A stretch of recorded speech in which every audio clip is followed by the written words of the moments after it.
simple lang, di ba ladies? Kaya naman, get ready to think fast and speak from the heart.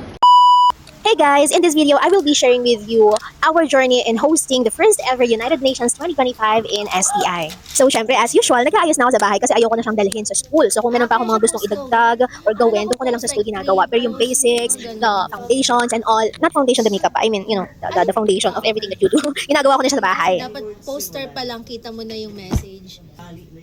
Ayan, habang nagpe-prepare ako for the event mismo, nakikipagkwentuhan muna ako kay Sir Nick and we were talking about the poster making, slogan poster making na isa sa mga competition dito sa event na to, if I'm not mistaken.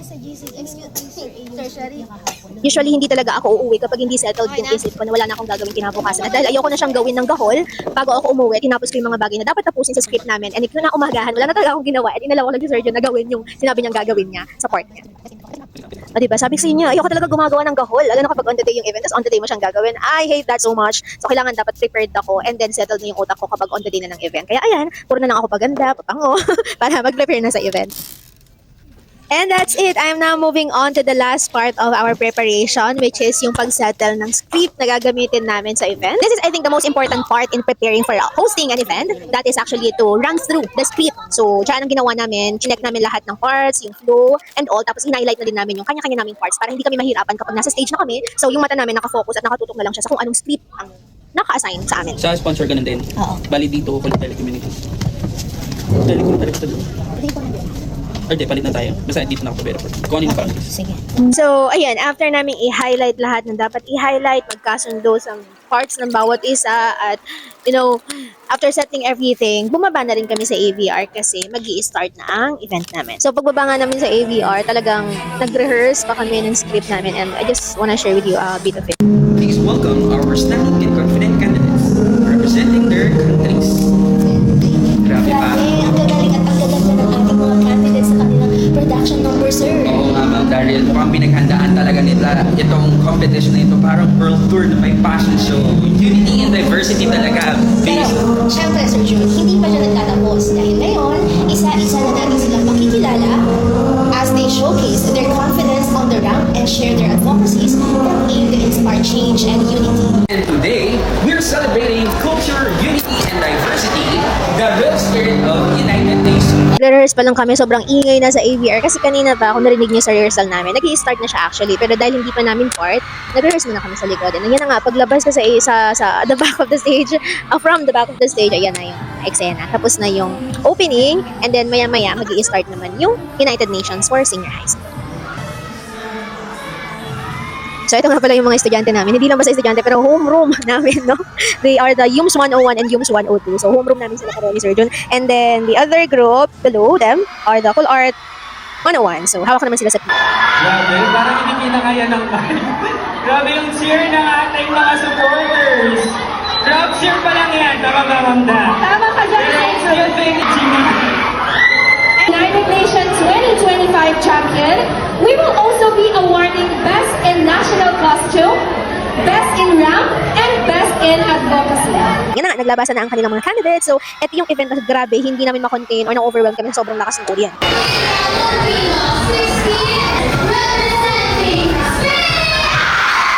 Siya nga palang pambata ng Yumstran, guys. And to spoil you, siya po yung nanalo for the event.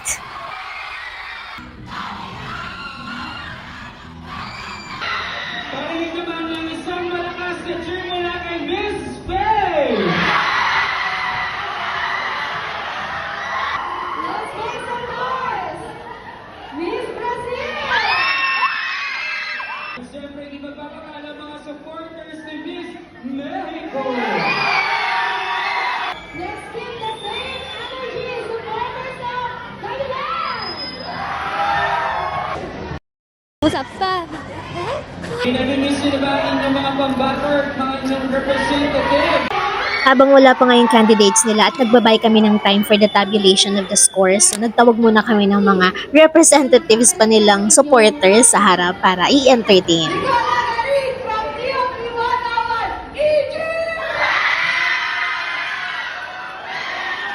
Alright, from the other side, pakinggan naman natin, what is your name, your age, at sino po ang candidate?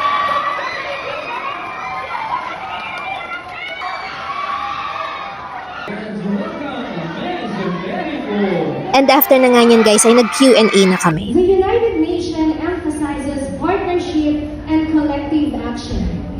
How can students work together to promote health, kindness, and well-being in their community? And of course, right after the Q&A, nag-buy kami ng time for the tabulation ng scores. And then, after that, dineclare na rin namin kung sino yung mga nanalo. Ayan, so sobrang saya na nila sa part na yun kasi dineclare na kung sinong nanalo. At ang nanalo nga ay ang kanilang strand from Humes. So, ang pinresent or ni-represent ng kanilang representative ay the country of Spain. So, ayan siya. Actually, bago ang lahat ng yan, ang dami nilang pinagdaanan kung saan nagkaroon pa ng, let's say, conflict, kung sino ba dapat ang sasali. Should it be from Humes 101 or dapat ba Humes 102? Pero eventually, sumali na kami sa pagpili kung sinong dapat maging representative ng strand na to. So, napili nga namin itong napili namin ng advisor ng Humes 102 and ako, syempre, advisor ng Humes 101 na si Oblino na nga ang ilalaban namin. And eventually, ayan na siya, nanalo naman ng bata. At syempre, as a proud advisor, hindi pwedeng wala silang moment with me and as someone na talagang tumingin din kung sino dapat ilalaban for that competition. Hey, congratulations! So these are my students from Humes 101 and ito pa lang dalawang tayo from Humes 102. And ayan na ang aking isa sa mga honor students. And syempre, hindi mawawala itong si Zen. Hello, Zen. Thank you always for having a listening ear sa akin. I always honor my words kasi ayoko yung nagpa-promise ako tapos di ko ginagawa. Kahit may sakit talaga ako, gagawin ko yan kasi I really honor my words. Kaya ayan, bumili ako ng kape after ng event kasi pinramis ko yun kay John Elson. So itong batang to, hindi ko alam kung matatawa ba ako, maniniwala ba ako or what. Pero hindi niya ako nakilala kasi nag-straight daw ako ng buhok. Pasok pa natin hanggang 1:30 pa tayo So ayun na nga, meron pa pala siyang pag-premyo na cash. Kaya buti na lang na ihabol bago pa sila mag-celebrate. After ko mag-lunch, bumalik na rin ako sa school pero bago ako bumalik sa faculty, dumaan muna ako dito sa court kung saan nandyan yung mga stall ng foods and drinks na binibenta ng mga students and ng mga bisita. Okay, tapos? Wala. Saan maganda? Saan maganda? Yan.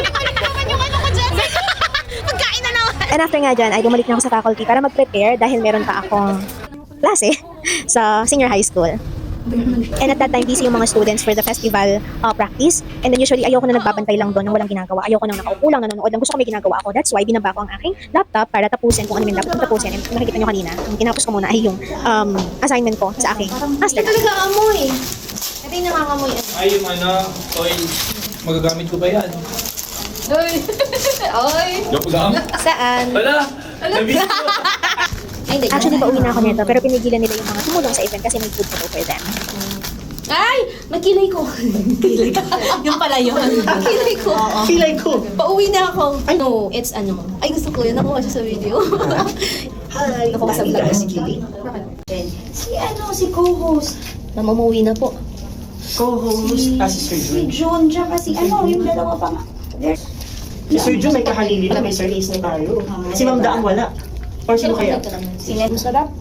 Pinaka sa dulo pang Diyos hindi Gusto ko yung excellang to. Yung marami siyang pansit sa plato, tapos lagi siya kuha. Tikman niya yung may kalamansi mo. And right after eating, umuwi na rin ako. Pero bago ako umuwi, dumaan muna ako sa SM Nova kasi tignan nyo, dadadala ko yung inkpad ng aking printer kasi nga punong-puno na siya. And wala din naman ako nakita or nabili. So, umuwi na rin ako diretso. Sobrang sakit na nga pala ng paa ko dyan kaya nagpaapaan na lang talaga ako. Masarap maging parte ng isang event, especially na you have the chance to grow yourself sa skills mo, professionally, and even sa personal life mo. Pero ito yung part na pinaka-ayoko. Although I really love doing or wearing outfits, pero ito yung part sa pagsusuot ng heels ang pinaka hindi ko talaga gusto. Kaya ayan, paapa na lang ako nakauwi. And then hanggang dyan na lang guys. So thank you so much for watching and see you next year.